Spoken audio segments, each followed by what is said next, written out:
I am going to just record this and go ahead and get started. So we'll record it for the people who are unable to be here. But welcome to our elections general body meeting. One second, there we go. Can everybody see my screen okay? Yep. Yes. All right, great. So today we're just going to basically go over the available positions and how elections are going to be working this year virtually. It's going to be a little different from last year. So if you were involved in elections last year, things are going to look different. If you haven't been involved in elections at all this will be new to you, and that is completely okay. So hang along for the ride. There might not be opportunities to ask questions today, but I promise there will be plenty of opportunities for you to email me and contact me in the future.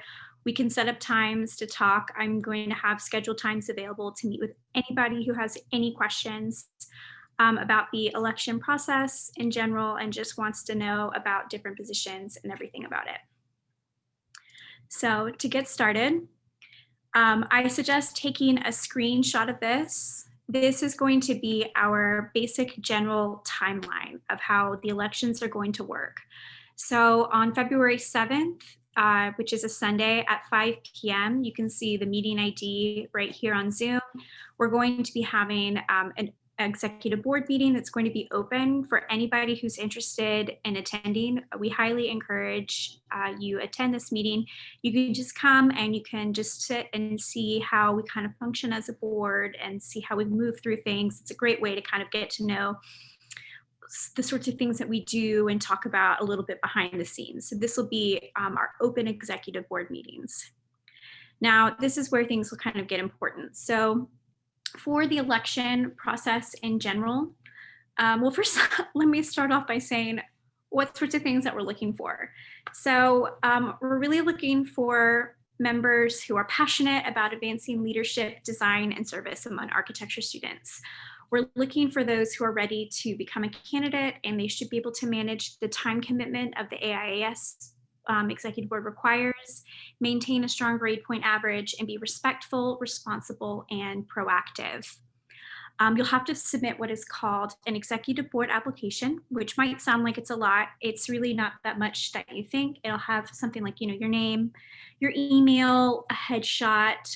There will be a few questions that you need to ask and a couple forms that we'll have you sign. And this executive board application will be due at midnight on Sunday, February 13th. So you have a couple of weeks until the application is due, and you will submit it to my personal email. And you'll include your name and all of this in the subject line. And all of this information will be sent out in a comprehensive election packet this weekend. So if I'm going a little fast, it's okay. This will all be sent out again. And then on 2/17, later that week, you will have a speech required to be recorded. So typically we do our speeches in person, but because of time zone restrictions and all of the classes being really, really spread out, we just haven't been able to find a good time where everybody can really get together with the membership to be able to have speeches. So we decided, well, we're virtual. Let's utilize that. And people are going to be able to record their speeches. So the idea will be that you will record up to 5 minutes maximum speech for your top position, and you will email me that speech, and the speeches will be compiled and they will be emailed out to the membership for viewing the next day, Thursday on 2/18.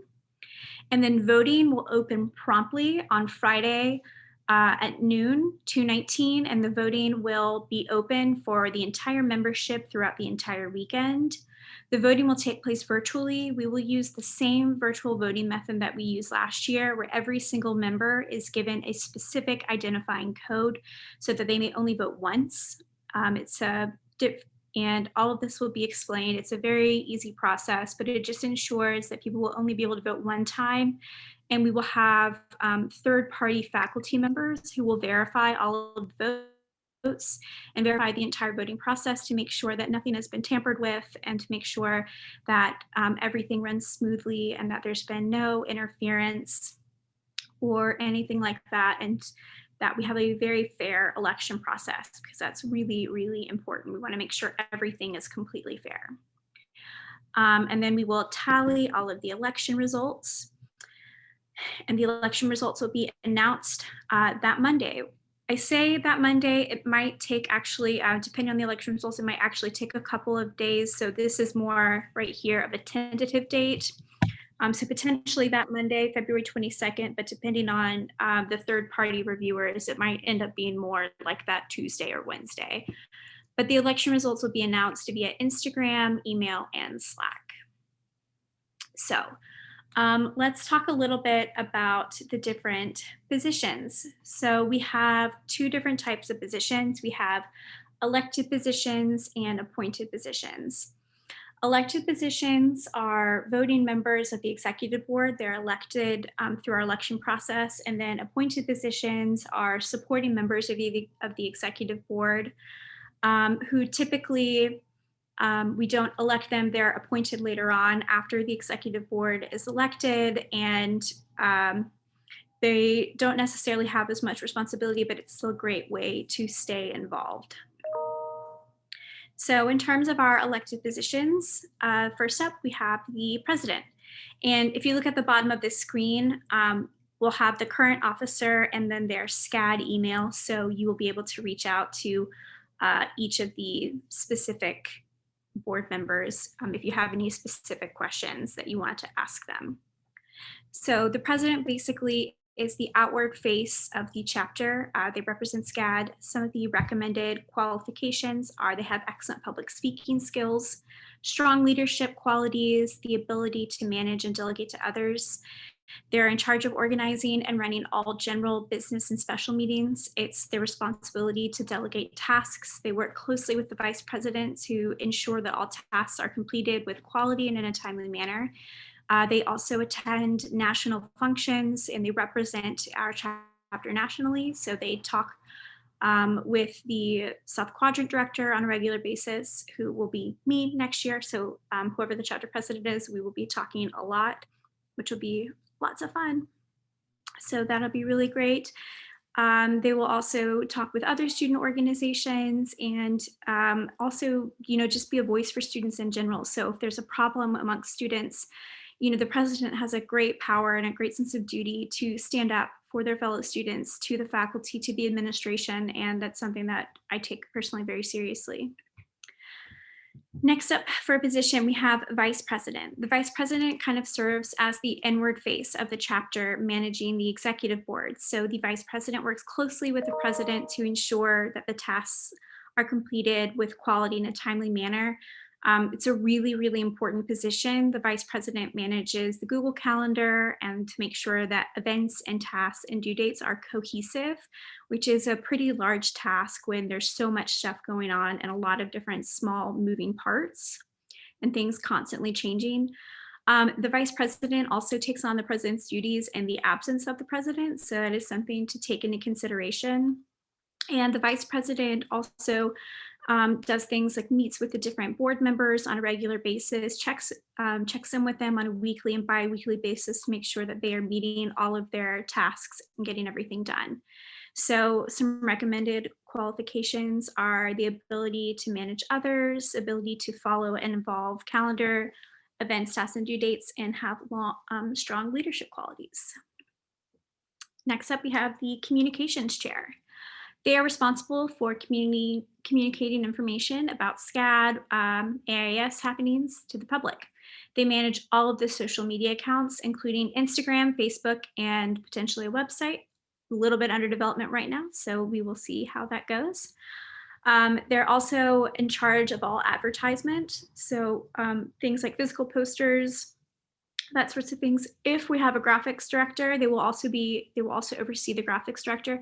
This year, we do not have a graphics director position, so our current communications chair actually generates all of the graphics herself. And so whether or not there is a graphics director chair is at the discretion of the communications chair when they are elected each year. So if you do run for the position of communications chair, understand that there is an option for there also to be a graphics director appointed later on at a later date. So if you're really good at organizing and love social media, but you don't necessarily know if you have the strongest graphics, that's completely okay because, a graphics director is a position that we can generate later on. So they need to, some recommended qualifications is they need to be a frequent and versatile user of social media.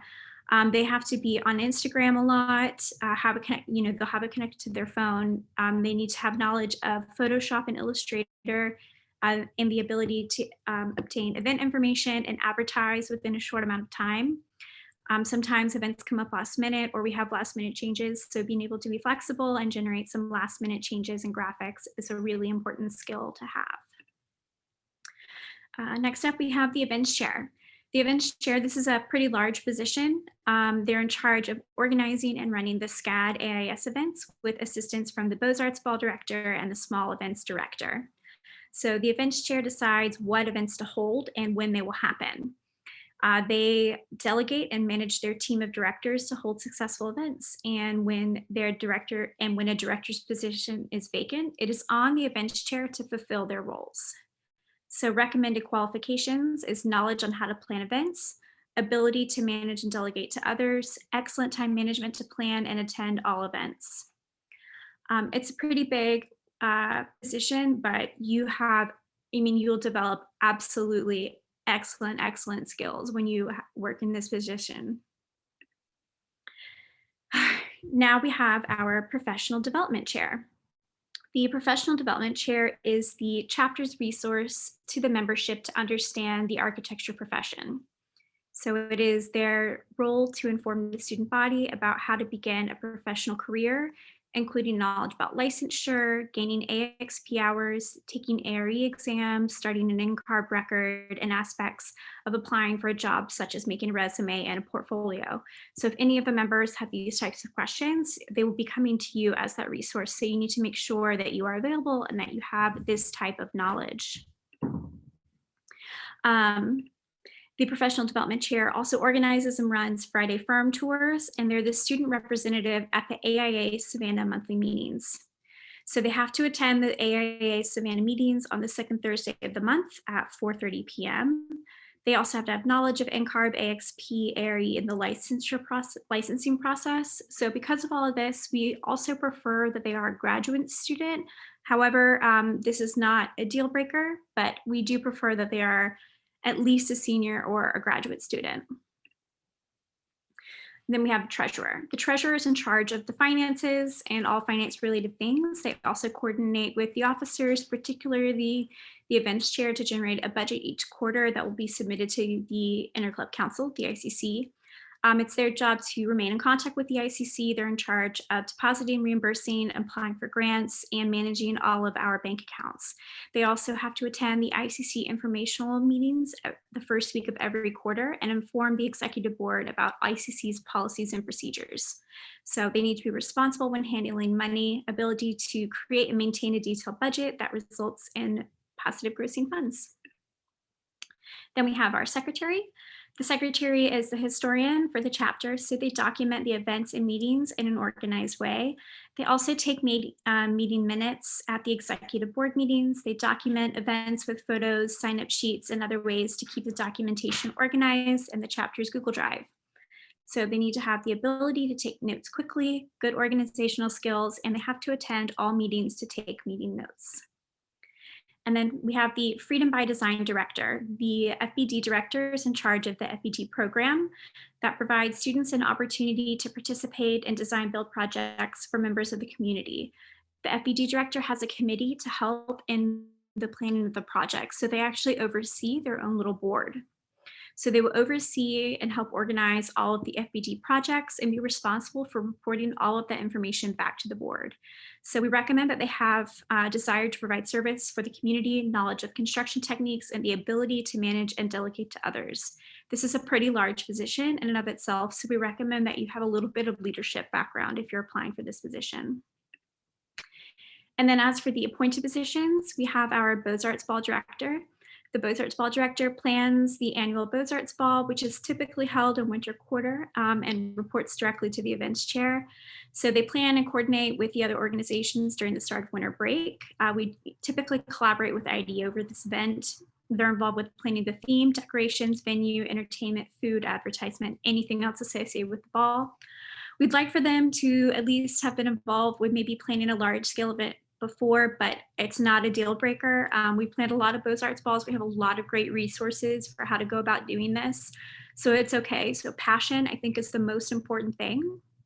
Having an ample amount of time during winter break, though, and winter quarter also helps a lot. So if you know, work a full-time job and you don't anticipate having a lot of free time, I would not recommend applying for this position.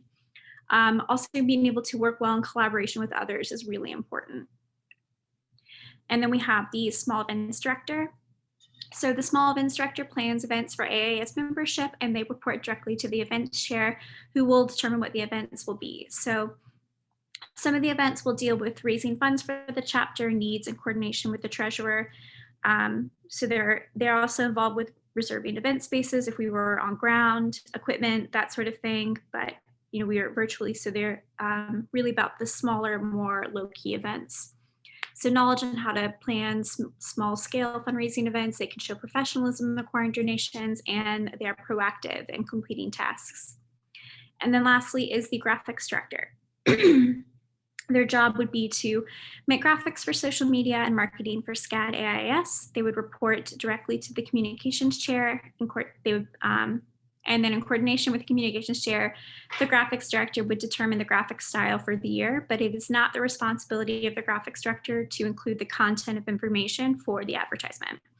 Their position would probably start at the end of summer. So they would need to have excellent knowledge of Photoshop and Illustrator and have an understanding of graphic aesthetic and branding. They also don't have to be an architecture major. It could be someone from a different major. So if you had anybody in mind who you think would be interested in participating or wanting to be in this position, it's a great resume builder. So let them know.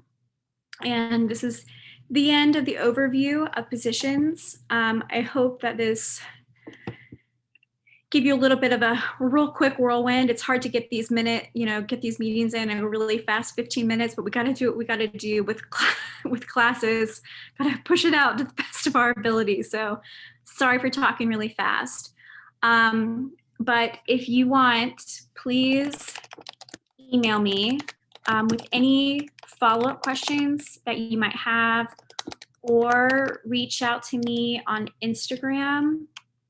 And we can set up a time to talk. We can talk about any of the positions, or you can reach out to the current position people directly if you have questions about their specific positions. I know that they are all more than happy to talk to you. Anything that you say to me, by the way, will be completely confidential. So if you want to talk to me, if you have any concerns, it will be completely confidential. So have no fear. Everything we speak about will be private. But let's chat, and by the end of the weekend, you will get a comprehensive election packet with all of this information, the timeline, as well as the executive board application information and what all you will need. So all of that will be sent out by the end of the weekend to your emails. So yeah. Perfect, Jess. Thank you for that quick presentation. That was impressive, let me tell you.